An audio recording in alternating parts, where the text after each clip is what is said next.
হাতে ফিলিস্তিনের পতাকা, মুখে মানবতা বিরোধী হত্যাকাণ্ডের বিরুদ্ধে স্লোগান। প্রতিবাদে উত্তাল ঢাকার রাজপথ।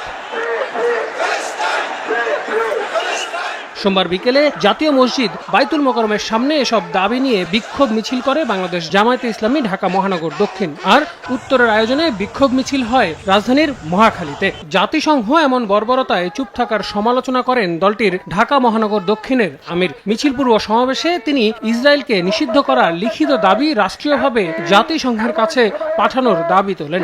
ওই ইসরায়েলি বাহিনীর দাঁত ভাঙা জবাব দেওয়ার জন্য যেভাবে ঐক্যবদ্ধ কর্মসূচি নিয়ে মাঠে নামার কথা ছিল, আজকে মুসলিম উম্মার প্রতিদিরস ব্যর্থতার পরিচয় দিয়েছে। এদিকে একই দাবিতে শাহবাগে নিজেদের কর্মসূচি পালন করে জাতীয় নাগরিক কমিটি। এ সময় বিগত সরকারের আমলে ইসরায়েলের সঙ্গে হওয়া গোপন অস্ত্র চুক্তি সামনে এনে আন্তর্জাতিক আদালতে ইসরায়েলি প্রধানমন্ত্রী নেতানিয়াহুর বিরুদ্ধে মানবতা বিরোধী অপরাধের মামলা করতে বাংলাদেশ সরকারকে আহ্বান জানায় দলটি।